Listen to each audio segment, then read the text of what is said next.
Sarah Davey. And I'm James Routledge. And this is Books Unpacked. Join us as we chat to people from across the publishing industry to unpack the life cycle of a book. Pop the kettle on, get comfy, and we'll get started.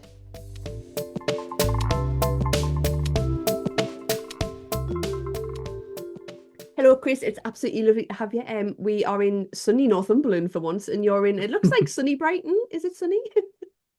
Comes and goes, Sarah. You know, the sun comes out intermittently and then it rains. So one of those typical autumn days. We've met, not in person before, but we've met virtually quite a few times now. I wonder if you wouldn't mind starting by just telling people who are listening who you are and what you do.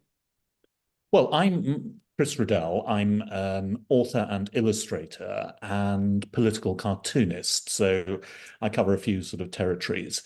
I went to Brighton Art School in the early 80s, graduated in 84 and worked in children's books, essentially, principally sort of designing book covers, working a little bit in advertising and illustrating my own picture books for younger readers. And it's only sort of then I sort of got involved in the sort of interesting world of Fleet Street and sort of newspapers and magazines to a certain extent. And I've sort of worked in these two areas ever since, you know, sort of for the Observer newspaper for the last, getting on for 28 years now, and writing and illustrating my own books, as well as illustrating works with poets and writers and some non-fiction as well. Yeah, so that's how we know each other. You've illustrated work for a friend of mine, Caroline Hardacre, who's a novelist and a poet as well. And I think what's really interesting is that relationship that's kind of ongoing, and that seems to have happened for you with a few authors. Would you mind talking about that a little bit? Well, it's job creation, Sarah, principally. Actually, a unattended author, you know, at a literary event, possibly, or even in that sort of virtual space we all have now, which is sort of, you know, talking on the internet, you know, the DMs, I think the young people call it, where you actually make connections and you chat about things. And I love that sort of notion of sort of I first met Caroline sort of completely, and still we haven't been in the same room together yet. But we've talked often about things ever since one of her poems was in an anthology that I was illustrating, and we got in touch. I enjoyed the poem, did a little drawing to illustrate it, and then Caroline got in touch, and then we started talking about the books that Caroline was writing, and I contributed some illustrations to an adult sort of title rather than children's books, which is my sort of métier. So I like that creative flow that can often happen through social media these days. But in the past, at parties, you know, there's sort of famed publishing parties where you sort of approach someone standing in the corner and you get talking and realize you have mutual interests. And as an illustrator, I'm always in search of material. Yeah. You know, as an applied artist, I think, you know, I need the medium of the sort of printed word, as it were, to respond to. My wife is a fine artist, and she can pursue eclectic thoughts and ideas visually, you know, with no sort of necessarily direct sort of literary influence. Whereas for me, you know, I've yet to meet a poet I haven't sort of fallen in love with. I think that idea of, you know, working from the words and being inspired in that way and letting the art kind of feed off that, I think is really interesting. But I was kind of wondering, because I read somewhere that, I know you mentioned you studied in Brighton. But I read somewhere that was it Raymond Briggs that was your tutor? Is that correct? Yes, he was. I mean, that's such an amazing opportunity, and it must have been a really amazing experience for you. Yes, it was. And it was at the time. It's quite interesting. Often you have these experiences, and it's only in retrospect you realize, you know, how special it was. Yeah. I think at the time I you know, revered Raymond's work anyway. And so it was a real bonus to when I applied to the Brighton Art School to find that he was one of the tutors, and then an extra sort of bonus that he became my personal tutor. And of course, he was just the best role model. I mean, not least Raymond once showed me around his studio at the bottom of his garden, you know, in sort of the up in the sort of downlands, and I thought one day that's what I would love to do, Yeah. have my own little space, you know, that I can work just like Raymond. So he was a lovely role model in that sense. He was also one of these sort of very generous teachers in terms of what he shared in terms, you know, discussing his work, but also how he responded to the work you showed him. And I always remember our weekly sessions, weekly tutorials, where I'd bring in whatever I'd been working on, usually in sketchbooks, and he would turn the pages and look at stuff. And he would give me little pointers about things, you know, technical things, what material I was using, what I was responding to in particular sort of texts that I was illustrating. But he often would sort of finish his remarks with he would just say, you know, marvelous, marvelous, and then turn the page and, you know, see something else and go, marvelous. And of course, every time he said that, I just swelled with pride, and I would leave these tutorials sort of buoyed up, you know, thinking, you know, I sort of know it wasn't marvelous. It was, you know, I wasn't kidding myself, but at least I had that sense of encouragement.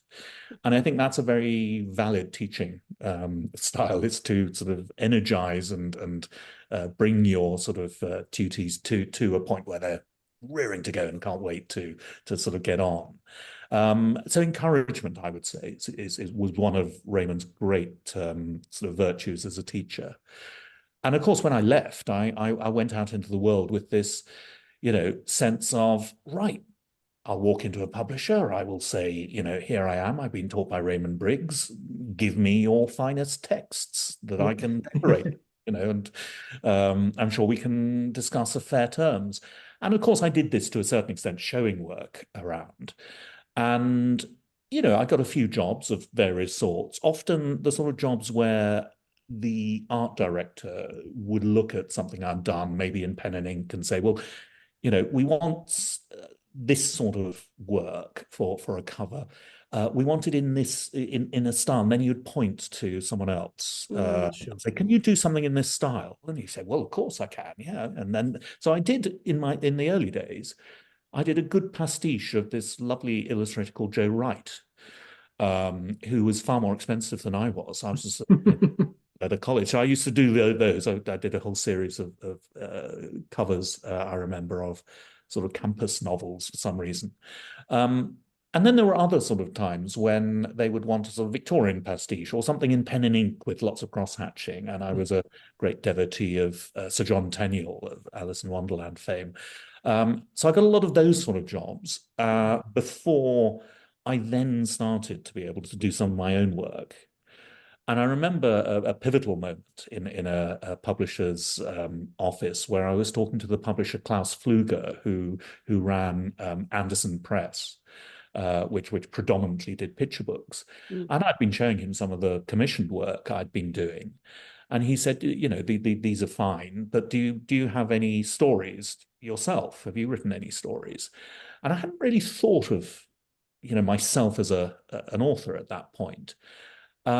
And I said to Klaus at the time, I was young, inexperienced, I sort of told a little white lie. And I said, well, I do have a story. Of course, I didn't, but I pretended I had a story. I said, I just haven't brought it with me. You know, I mean, I didn't think we were going to be talking about it. He said, bring that story in. I'd like to see it. Well, how about tomorrow? Come in tomorrow with the story.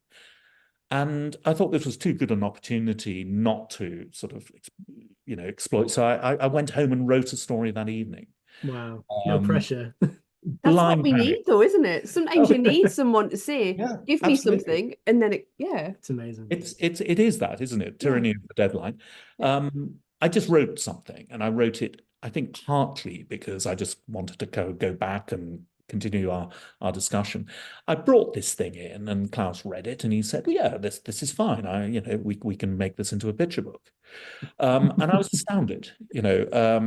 You get that sort of imposter syndrome instantly, and you also think, could I do this again, or is it just a fluke? And what was it in this story that somehow made it publishable? And I went back and wrote some more, and then some more, and it became a sort of thing where whenever I sort of was sitting around thinking, well, where's the next job going to come from? Who's going to ask me to impersonate John Tenniel next? I thought, well, why don't I sit down and do another one of these little stories? And so I spent a very sort of happy sort of 4 or 5 years actually working in the field of children's books and writing my own picture books. Spectacularly successful children's books that are still on everyone's lips today. Bird's New Shoes is an example. It's a classic. Possibly somewhere, Sarah, I don't know where. But I mean, at least these were coming out, and I remember sort of doing a book called The Trouble with Elephants, which was a picture book at Walker Books that I'd written about the difficulties you have if you share a house with elephants. There are all sorts of problems you have. They slide down the banisters to breakfast, and they snore very loudly, and they're fairly sort of untidy in the bathroom, leave elephant rings around the bathtub, stuff like that. It was sort of everyday living with elephants. Little did I know that many years later I'd share lockdown with my grown-up children. But it's a premonition. But I read this story, and then little while later, I mean, about 18 months later, I got a phone call from The Economist magazine, who asked me, would I come in and do some illustrations to a series of articles that they wanted illustrations to. And I'd done a little bit of editorial work, but not a lot. From time to time, I'd been asked by various sort of papers to come and do drawings in their business section. So I sort of knew the sort of thing they were after, and I went in and sat in the office because they had very short lead-in times, and just illustrated a series of articles about the European Union, and back then when we were still those halcyon days where we were still members of the European Union. And they sort of liked what I was doing. They didn't have an in-house cartoonist at the time. And so they said, would I come in each week and do this job? And that really got me into sort of editorial illustration, and then by sort of step by step into sort of working for the Independent on Sunday, and finally The Observer. But about 4 years into working at The Economist on a weekly basis, I was sharing a lift with the editor who had phoned me. And I said, what made you think of me to sort of come in? I mean, we'd been working together for a long time by this point. And he said, well, I was reading this book that you had done. It was called The Trouble with Elephants, and I was reading it to my son as a bedtime story.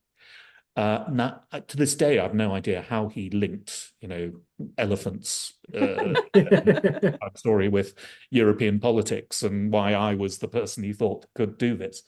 But it was so nice that he did make that connection and invited me in. And we started this conversation of talking about sort of collaboration and working as an illustrator, working with writers. And I think it's these connections that can often be very inadvertent and quite surprising sometimes, that lead on to things, take you on a journey. It's the thing about putting your work out there, no matter what kind of work it is. Yes. If the right person, we always say that your work can get out there on the right day with the right breeze and the right person. And that is kind of what it is. If the right person sees your work at the right time, you don't know where it can take you. And if we don't put our work out there, if you haven't had someone like Raymond Briggs saying, marvelous, and making you feel like there's a chance for you, you might never have put your work out there. But in doing that, you've given yourself the best opportunity. And I think that's, You're right, Sarah. And I think that there is at the heart of this, again, an interesting sort of discussion to be had about motivation and inspiration. What makes us do this? What makes us make books? And, that's an endless discussion, but a fascinating one. It can be, something that sort of has been in your head for a long, long time, and you finally decide, right, I'm going to do it. So many of us never get to that stage. We just keep these things internally. One of the most useful experiences I had early on in my career, when just after I'd started writing picture books, was working at Walker Books and coming in with a text that I'd written.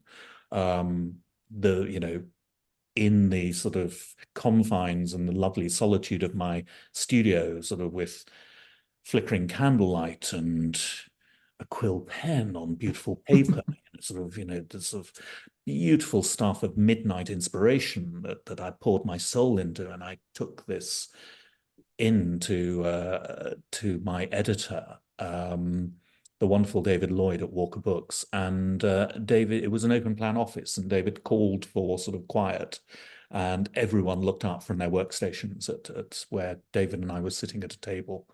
And David climbed on top of the table and read my picture book text to the assembled company, whilst I just sank down as I had. And it was such a pivotal sort of, experience, because it taught me that this stuff that I was doing, these beautiful sort of, thoughts of inspire, had to be spoken out loud. People had to see them, and I had to be there and suffer as they read out loud, and to hear all those faults and realize it wasn't brilliant and it wasn't this stuff of inspiration. And I think it is that moment, that killing your darlings moment, which I think also in the in the creative sort of realm, we all have to encounter. But the key is actually making the work. If you don't make the work, you then have nothing to discuss, nothing to sell, nothing to, sort of shake a fist at the cruel world that publish it properly. We'll get onto that, I'm sure. Yeah. But it's the doing. I always say, look, get something down. I'm a great believer in the imperfect first draft. The something that you commit to paper. It might not be perfect, but carry on. Don't stop. Don't sort of block yourself. Yeah. Once it's there in all its sort of ignominy sitting on your desk, you then can begin what I think is a fascinating part of the process, which is editing and working with an editor. And that's where the thing gets opened up, light gets in, you start to sort of analyze what you're doing, and concentrate, I think, on the effect you want this piece of work to have on the all-important reader. Yeah. Chris, you once said, the only reason I write is to give myself something to illustrate. Is that unfair? Do you think that's still as true as ever? Or I mean, how is your role as illustrator and author, as writer, changed over the years? Well, I suppose there is a sort of sense in which when you first get published, there is the notion, in a sense, that being published is the winning post. Being a published author, you've made it. But in fact, that's the starting pistol. It's not the finishing post. And then after that, you then take this thing and out it goes, and you get responses to it or not, as the case may be. You get sales or you get disappointing sales. The idea, in a sense, and I was talking just the other day to a fellow author about this. We're only sort of as good as our sales, and that sounds brutal, but with the right publisher and with the right sort of relationship, often that can be mediated. But essentially, we need to sell our work. Our work needs to sell. So that is what happens when you sort of work in the publishing sort of industry. That's there are hard decisions to be made about it, often without you in the room, which, thank goodness, I don't have to sit in those meetings. But if you sell books, then you'll be allowed to do another one. And if that sells, you'll be allowed to do another one. And that's been my experience, I think, over the years. There have been books that really didn't sell very well, that I love dearly. And there are other books that, I'm slightly indifferent to, that have sold lots. Yeah. And you sort of love them all the same, and I think that's the journey I've had. And at each point, one as a book comes out, I always think of it as the lottery ticket. You know, you get the publication date, that's your lottery ticket, and then you see whether you've won any prize. You know, and the tombola sort of turns, and you wonder whether, you know, you're going to be sort of, you know, on a shelf in Waterstones, or you're going to be sort of, you know, disappointingly sort of in the Oxfam shop. Who knows? And we come back, I think, perennially to that because there's great excitement and great creative energy to be had doing what we do. And also, we have to manage our expectations and sometimes get over the disappointments and forge on. You know, it's a and we all know this, don't we, as we sit in the fastness of our workplaces, you know, wherever that may be, and we're in our heads, we're producing this book, aren't we, that we want to see on a shelf. And we have, I mean, I don't know whether, you know, I'm deluded, but I often in my head, you have this little vignette almost of the author sitting at a table next to a pyramid of books that are recreated in the shop window. And there's this lovely snaking queue of delighted people. It's a, you know, trope of Hollywood films about writers, you know, the great success finally.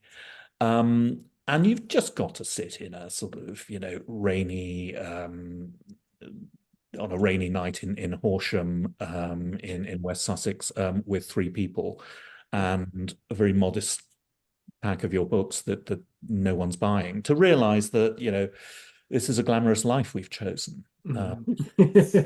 Such glamour, such glamour. It can be. Chris, I just wanted to go back briefly and talk about, you mentioned about social media and about kind of putting out your work online, and this slightly new, this sort of new format that your writing and your illustration seems to take. And a lot of that is out of your hands, much like the publishing industry. But we're in this era of shorter attention spans and this sort of internet ephemeral place where if you're not on someone's newsreel, if you're not on the grid, then it all just gets missed. And I was wondering, especially working with illustration and that sort of timeless nature of illustration, I was wondering what your thoughts are on having to use social media to get your work out into the world. Well, it's an interesting one because I'll tell you the story of my social media sort of journey. I was a recidivist, and you know, my publishers knew this, and there were a group of us, you know, and they corralled us and brought us into the office and said, "Why don't you use social media?"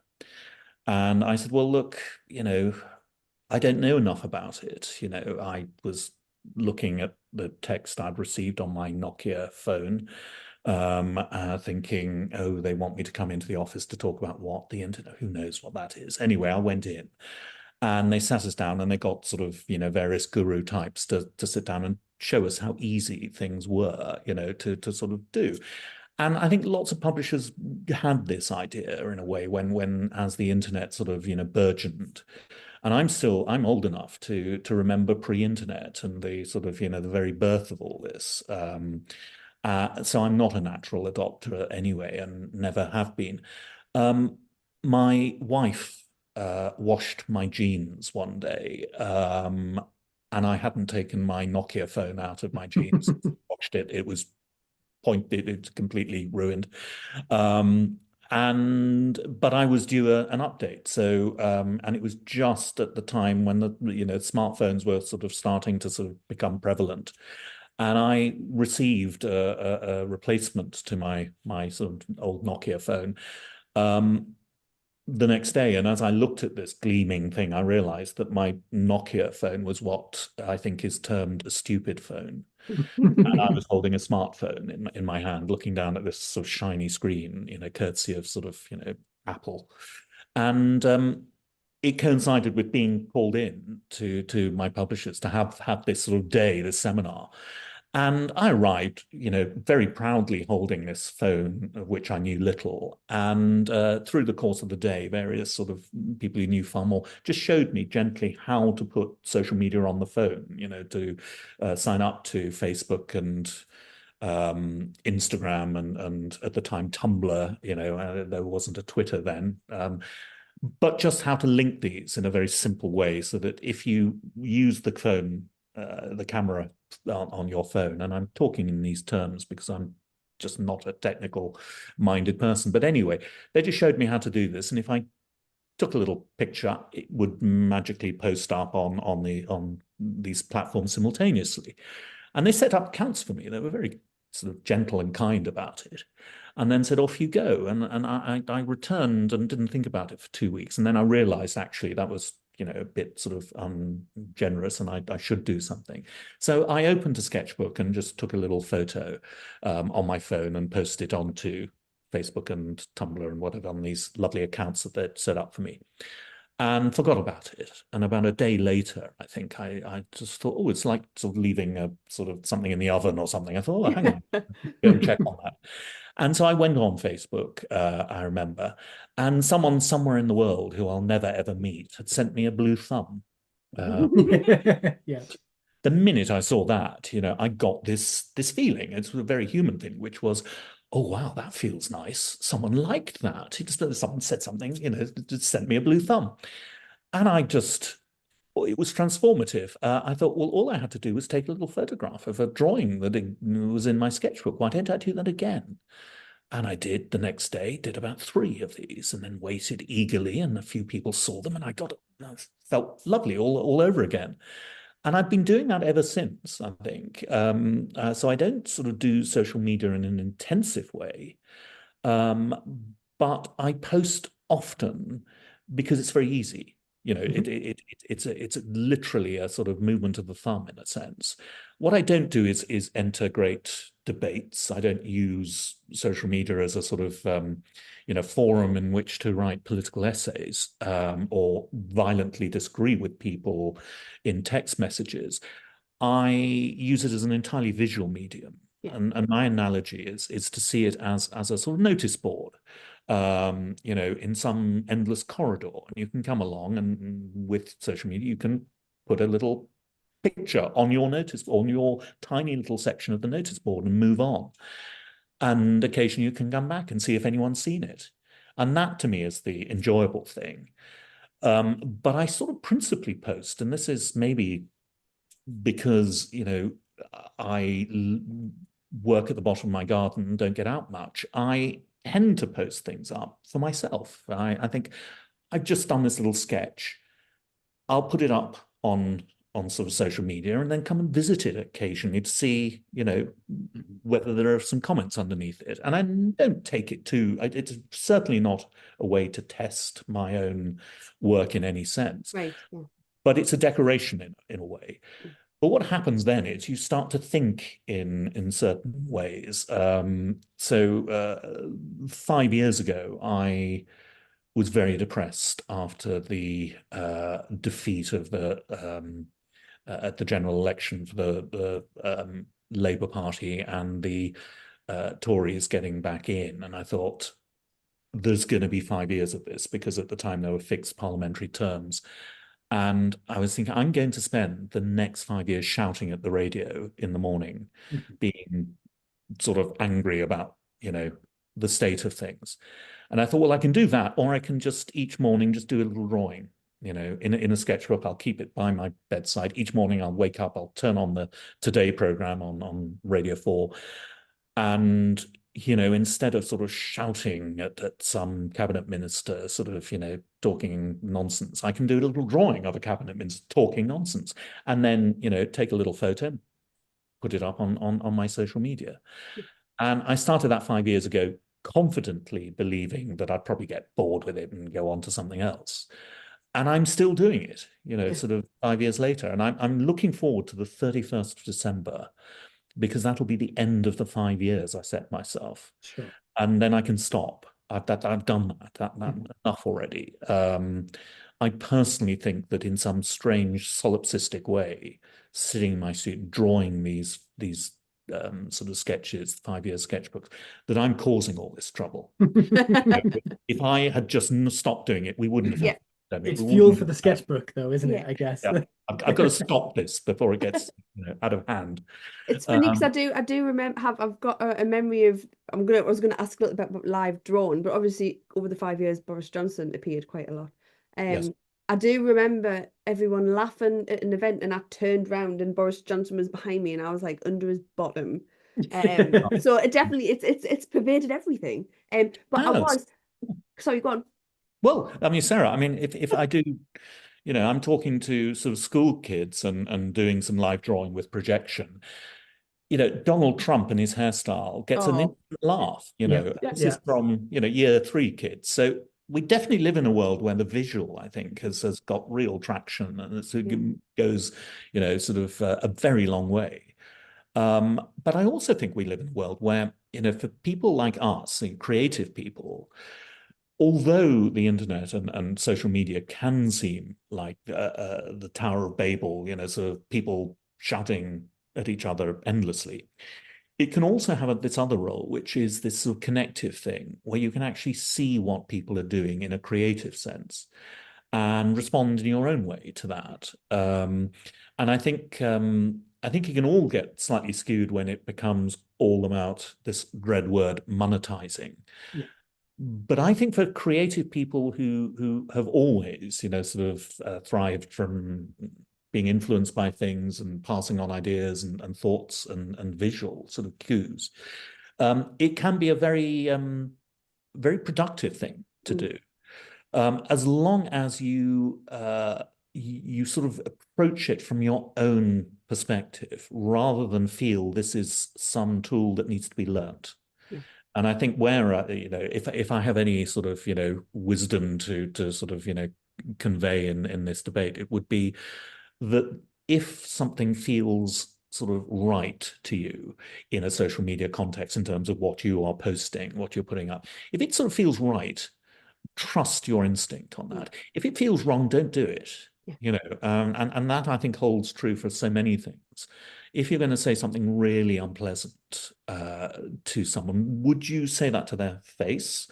If you would, and you feel justified, and you would say that directly to their face, and they look at you and you look at them, then by all means, let's have free speech. But if it's something that you wouldn't ever say in real life, that is appalling in objective terms, don't do it. Stop yourself doing that. Do what feels right, I think.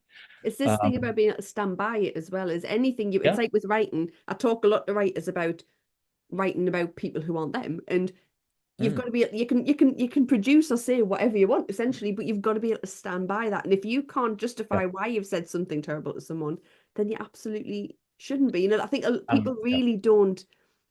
They just say things and they don't think they've got to justify, but you absolutely should be able to. I know, Sarah, and how many mea culpas have we listened to from people who've done that exact same thing, where they've said something and then they thought, oh my goodness, And also this notion in a way that somehow one can post things with impunity. I think there is no impunity in that way. We do live in a world of where things go on the record. These things do go on the record, which makes it more important in a sense that you listen to your sort of creative instincts and put that out. Now I'm talking to you from my studio, and there's shafts of light, heavenly light coming in behind me.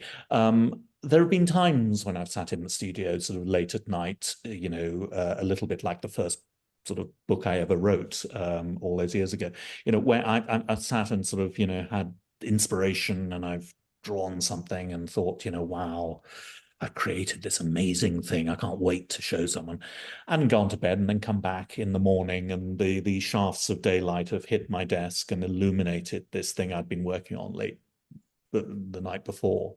And I've looked at it, this sort of sketch or drawing or idea for a story, and I thought, the world must never see this. It must never see the light of day. It's seeing the light of day. I must now. So what I do is I don't throw these things away. What I tend to do is behind me. I have a sort of set of architect's drawers where I keep artwork and publish stuff.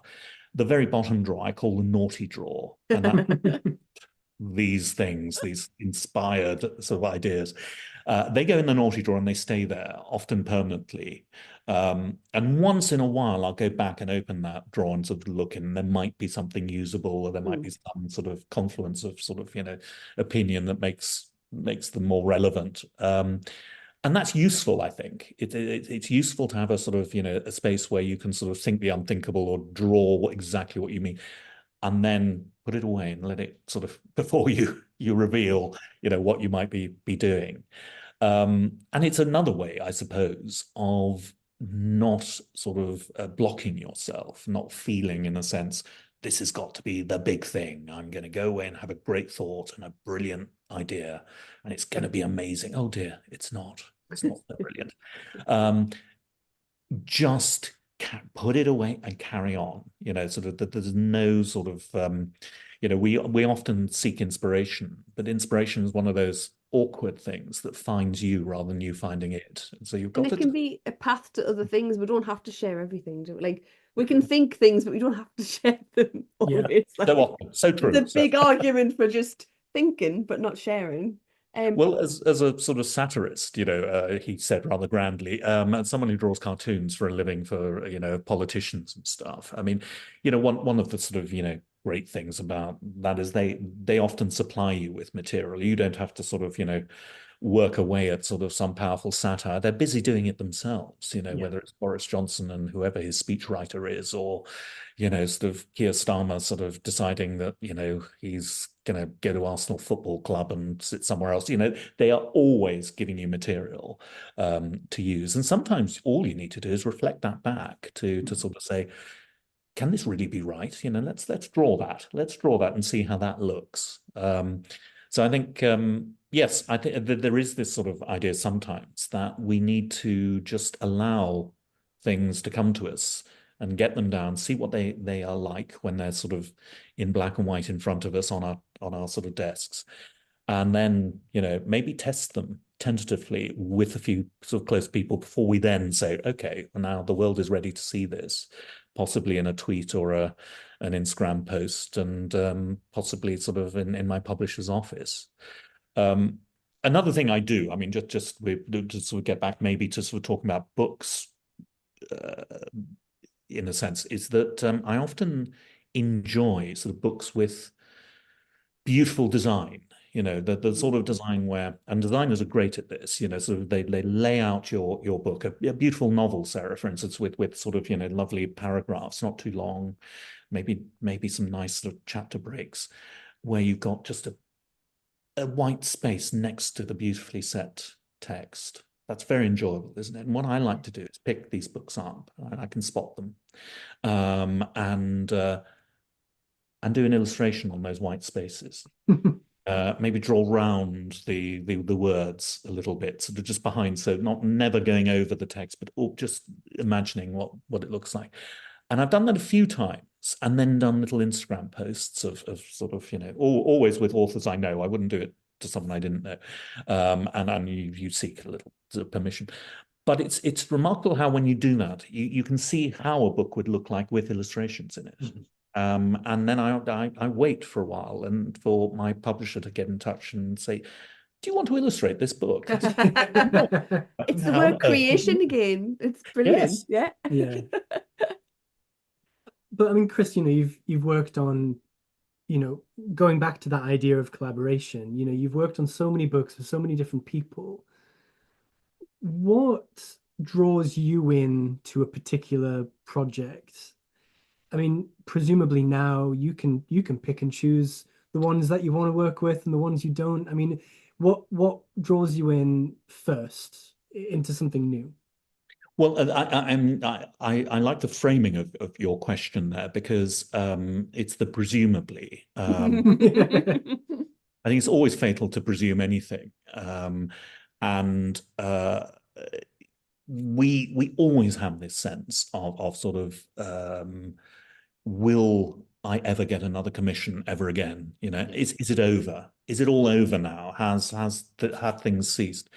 And I think a little bit like sort of writer's block, maybe, or sort of the, sort of struggle to actually commit words to paper. That feeling of, are you relevant, can niggle away at one as well. And I don't think I've ever lost that sense of, well, didn't you used to be, and you go, yes, that's me. Oh, yes, I remember you. I meet a lot of sort of young people these days who come up to me and are profoundly surprised if they find me maybe live drawing to a sort of folk band at an event, and they say, "Did you do that book I read when I was in year 3?" And I go, "Yes, that's me." And they oh, so there's a great way to think, didn't you used to be Chris Riddell? So I do that. But it is lovely when sort of publishers do give you that option and do say, what would you like to illustrate? So a little while back, I was having one of these conversations and I mentioned The Hitchhiker's Guide to the Galaxy, which has got many iterations. And Macmillan, bless him, said, well, would you like to illustrate it? And I said, I would love to illustrate that. That's a dream come true. So they allowed me to do an illustrated edition. There are many other editions out there, but I was allowed to do one as a sort of homage to Douglas Adams, I suppose. It came out as an anniversary edition, and it's stuff like that is wonderful to do. But the new work that one does, has to be tested. So you're only, as we come back to, only as good as the last thing you've done, I suppose. And none of us are sort of immune from the disappointing second album, are we? That sort of feeling of, oh, you had so much promise, and then you went and did that thing, and oh dear, And funnily enough, those are often the books that I love most. The books that sort of possibly were ill-judged, or their moment just wasn't when they were published, and it's far too late if they then, there's a fashion for dragons and you wrote a book about dragons a decade ago. It doesn't help you at all. But those are the books one hugs close to one's heart. So I've come off the back of just such a project where I was commissioned to do 3 books that would be a follow-up in terms of genre and positioning to a couple of series I'd done before that had been successful, and they signed me up for a trilogy. And when I finished the first book, I had one of those meetings where they said, we mentioned it should be a trilogy. I think maybe it should just be 2 books. Sure. And you have that sinking feeling. And I said, are you sure? Are you sure you want another book? If the first one, hasn't, and we were all very happy with the first one, but it just didn't really sort of, it did okay in the market. But you have this, I think, in books, if it doesn't do as well as the money invested in it, even if it can be reasonably successful, it's still a disappointment because it hasn't made the money invested in it. It's one of those. So beware, I think, of enormous advances that you'll never pay back, or it's great if you have an enormous advance and you pay it back. That's lovely, but it doesn't always happen. And I think this is what this book had done. It had come out, it had done okay. I'd seen a few copies around. I'd enjoyed doing it, but it really hadn't paid its way. And they were saying, maybe, we don't want 3 of them. And I said, well, do you want a second? I mean, we could just call it quits. I'm quite prepared for that. They said, no, we definitely want another one, because obviously we sold some co-editions to a few publishers. So, they just didn't want to look like sort of fools for, persuading them to buy this book in the first place. So I had to do this other book, and I sat down to do this book like a sort of recalcitrant student being forced to do his homework. And I sat and I suddenly realized there was enormous freedom in precisely my dismal failure, because they were saying to me they definitely want another book, but they weren't too worried about what that book was. They just said, wrap the whole thing up in 2 books, not 3.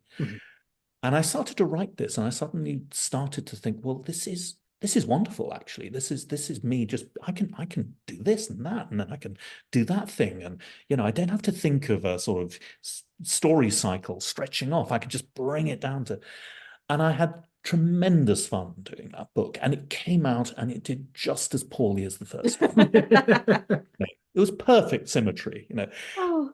but they're lovely books, and I say that myself. I mean, the books that I love. I mean, books that I did with immense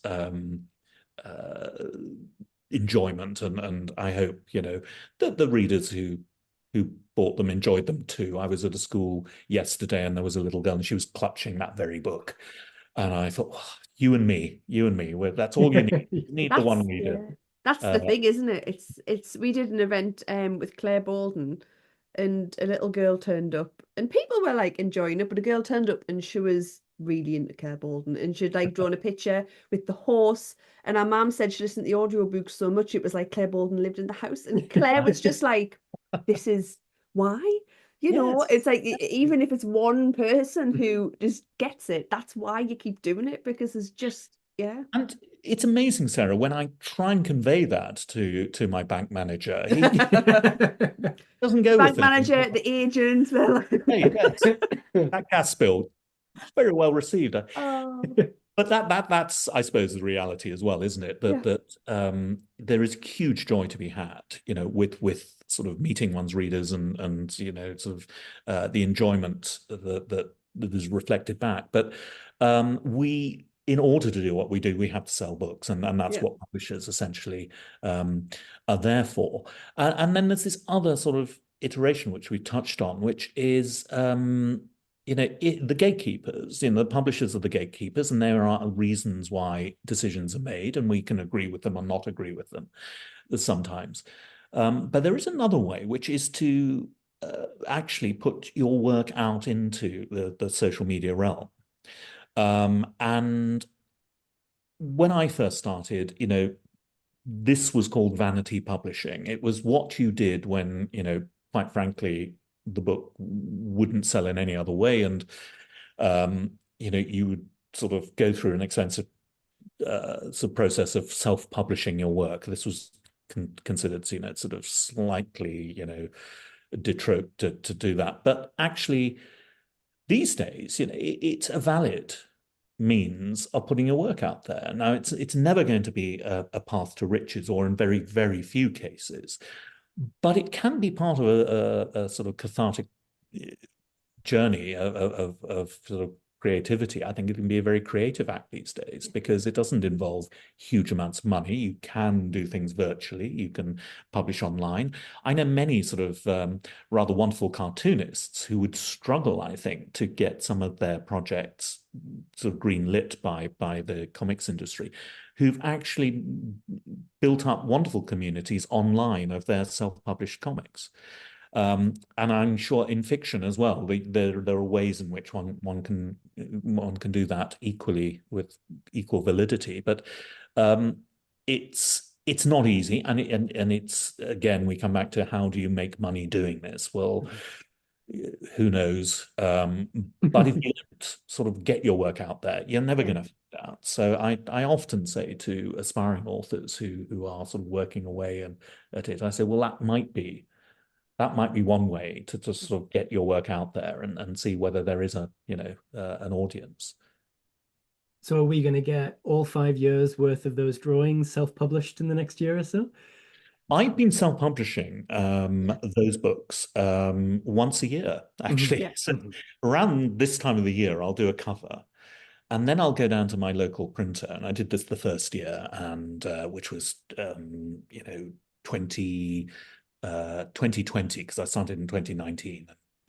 This was the sort of first volume, and this huge great brick of a book, because I didn't know what I was doing really, and he just printed it for me, and I just sort of sold it online, to whoever who might want it, and it paid for the printing. It was great, and that's all I wanted. I just wanted something to exist.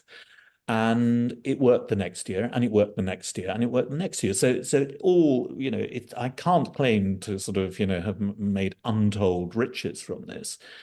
But what I made my local printer very, very happy. That's what you want. Yeah. Yeah. There are some people out there with these doorsteps of books that they can hold open doors with.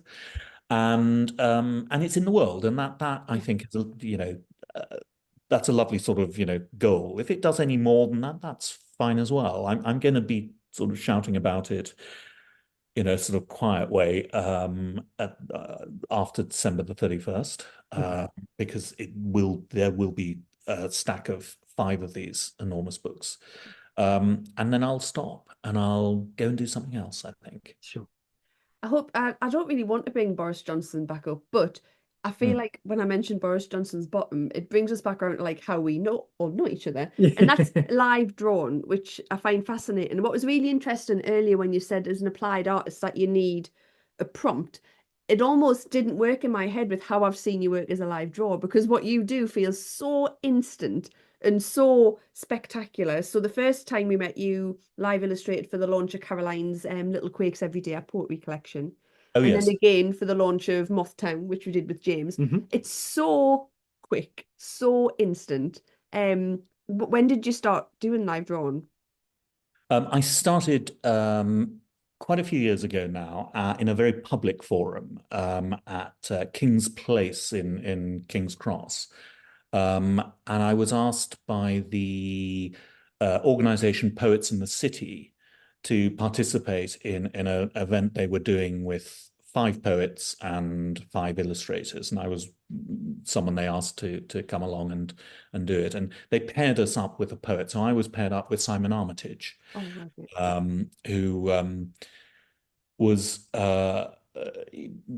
pre-laureate and whatever, but producing beautiful poems I knew. And so Simon and I sort of sat together, each of the collaborator duos, had time together to sort of work out what we were going to do. And then they had a visualizer and a screen in the auditorium, the lovely King's Place auditorium. And we each went up, the two of us went up, and Simon read his poetry and I illustrated as he read, and I attempted to draw for each poem. And I swear, when we'd been going through it, he had read those poems far more slowly. And then when he speeded up, which I think he just did to try to. But it's okay because he was very nice to my mum, who was in the audience. So you as I say, I've never met a poet I haven't loved. So he was fantastic. And it was after that, I think someone had seen that and came up to me and said that he was interested. He had a little sort of show that he was doing. He was a tutor at RADA. And he said, would I do the same sort of thing to his performance of Under Milk Wood? And I said, well, yes, okay, we can try that out. So he hired a little theatre off Jermyn Street in London and put on this performance 3 nights. And I would turn up with my document camera, sort of visualizer and a little desk, and I would sit in the corner and we would project onto a screen, and Martin, the actor, would perform Under Milk Wood, the entire sort of radio play, while I kept up with drawings, sort of as he went. And after that, I thought, oh my goodness, I've learned something really important here, which is when I draw something, as an illustrator, what I want to do is I want to draft it and I want to, work it out. And then I want to change this and change that and then maybe shift that over a little bit. And well, you can't do that when someone's performing and you're trying to draw as they go. So I realized actually that there is a technique, and this is a bit of wisdom that I can share with you. And my wisdom is that I don't make mistakes. So however terrible the drawing is, I'm meant to do it that way. Exactly. Yeah. So then you get into this other Zen-like place where you go, oh, that is a terrible horse, but do you know I was conveying the terribleness of that horse really effectively. Exactly. Yeah. And it was liberating, that sense. And I think live drawing has given me, I suppose, a fluency in some ways, and also sort of taught me not to worry too much about exactly how things go. Because the kinetic quality of watching a hand sort of move across paper with pen in hand is visually is an arresting thing to watch. I love watching people draw. And I sometimes watch myself draw, funnily enough. If I'm sitting at a visualizer and I won't look at the paper, I'll look up at the screen, because again, it's something slightly dissociative where you're actually seeing your own hand move and draw something. I feel like I had like the best seat in the house for that event with Carolyn and Sarah from Mothtown, because I got to experience all of it, and I also got to experience the audience Brilliant. seeing what you Uh, were drawing, and I got to see their faces and kind of trying to work out what you're doing as you're doing it. And the it was just joyful, and I just that sense of fun Mm. and playfulness really came across, and I think it added so much more to the Yeah. night. The best bit about it was that me and Caroline would be talking, and you were on the screen. For people who weren't there, Chris was in Venice, projected on the screen behind us, so we didn't really know what he was drawing, and the audience would laugh, and Caroline and I thought we were being hilarious, but actually it was Christmas drawn behind us that was hilarious. both of you were very brave, I've got to say, because it can be a sort of balancing act. And I remember performing with a live drawing event at the Hay Festival with Neil Gaiman and Stephen Fry, and they were doing an event together, and I was in the background drawing on a screen. But of course, they had a camera on the great men, and then a technician would every so often flick a switch, and my drawing would come up on screen, and then backwards and forwards. So we did it in that way. And after a while, I could see the confusion with both Neil and Stephen, because Neil would be telling a story about a hilarious thing that Thor might have got up to with a goat, and of course I would be drawing. No one knew I was drawing that because the camera was on Neil. And then Neil will then tell a very sort of, emotional story about sort of, I don't know, his dog dying or something, or some sort of, beautiful walk in the woods or something. And the camera operator would turn my camera on, and there we would see Thor doing something unspeakable to a goat, and the audience would laugh. And Neil was going, I've never had that reaction before. So you had to try and sort of think, oh, hang on a minute, they're going to turn to me at any moment. I've got to try and so it is always a balancing act. But what I really enjoy doing, and I do quite a lot of drawing, Sarah, to sort of folk musicians in exactly that way, where I'll draw an image for each song. But they do love tuning up. They have to tune up. And for any performer, that is the most awkward. That's when they've got to use their banter. They've got to talk to the audience whilst trying to tune simultaneously. And what I've found is they rather welcome me drawing, because I can fill in those gaps. So they can concentrate on getting their guitar tuned while I can extemporize or sort of carry on the drawing, or get a head start on what they're about to sing. And that sort of fills the gap rather nicely.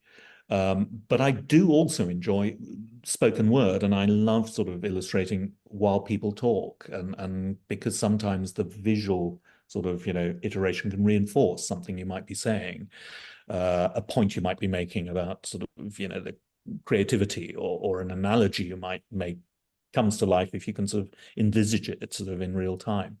So that side of what I do, I've really enjoyed, and that's something I've discovered sort of later in my career, which is why sometimes I find myself in fairly extraordinary places, feeling completely out of place. So a couple of years ago, I was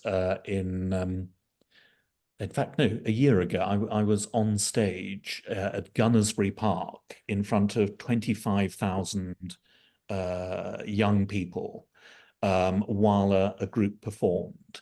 And I stood at the back sort of drawing in my sketchbook. And I thought, I'm never going to be on a stage like this again. It's the most extraordinary experience, and I probably never want to be again. But it was a lovely sort of experience to have as an artist, to be able to sort of be invited to sort of draw a live performance on stage with the performers. And very sort of, in some senses, with what we're doing now, I suppose, talking in a podcast format is a performative thing, isn't it? And yet we all come from a background of the written word and literature and whatever, but the talking about it, I think, is coming forward all the time. We've got the sort of rise of the festivals. We've now got this sort of extra sort of social media stuff around that. And the things I enjoy most, I think, are the discussions about what we do, that we can sort of broadcast to people who want to listen to it. And I think that's a lovely thing as well. That's bringing us, isn't it, into another space, which as creative people, we always need. the more of these kind of conversations we do, the more it kind of the more gets unearthed, and there's more areas of the industry that we've not discovered, or we've not really spoken about.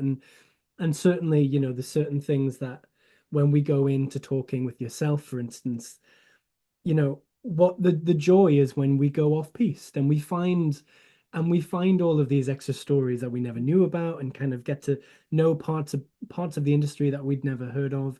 So I guess, to bring it full circle, really, Chris, we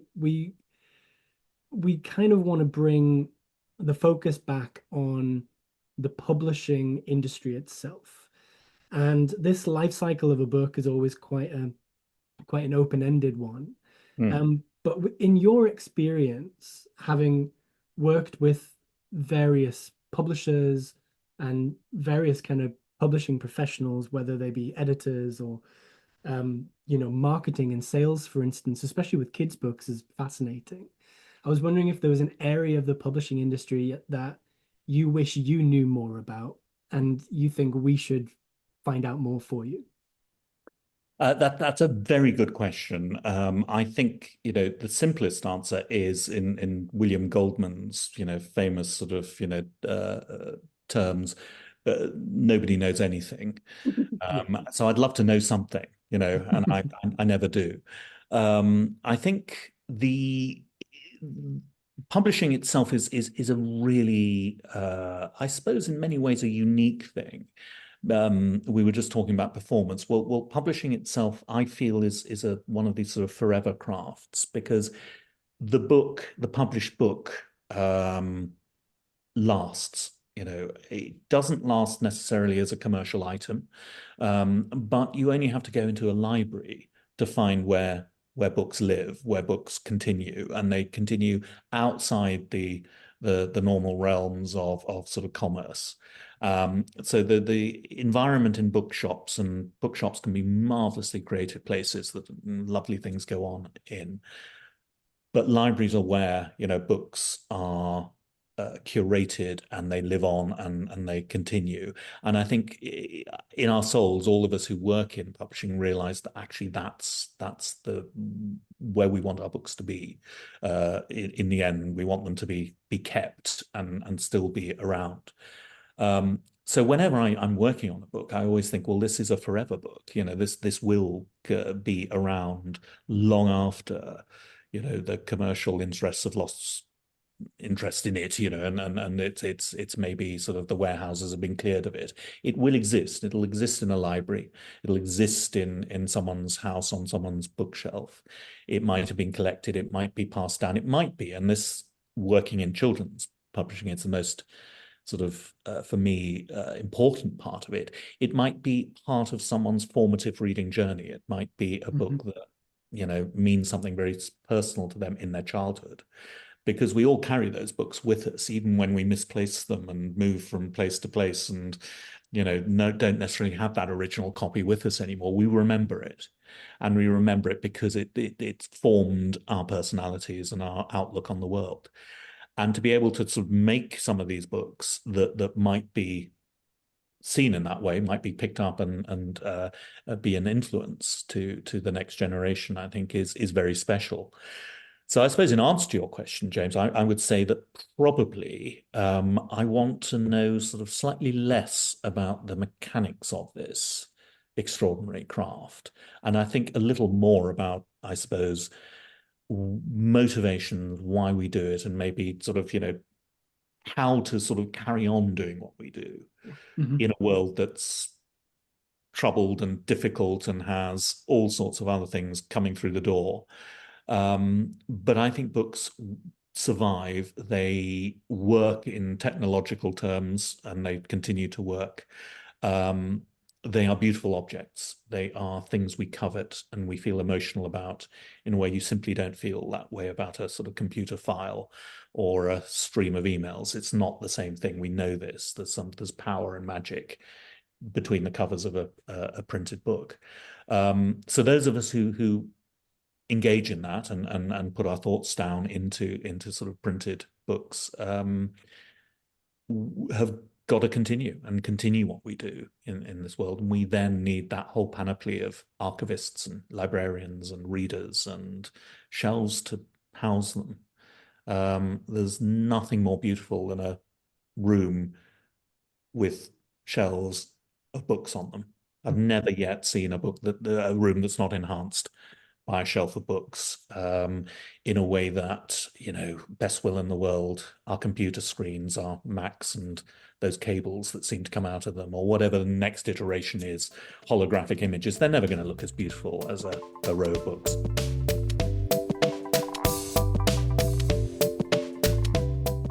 Thanks so much for listening. We hope you learned something new like we always do. Follow us on Instagram and subscribe to our Substack to be the first to hear more. And you can find us in all the places you usually find your podcasts. Until next time, keep reading.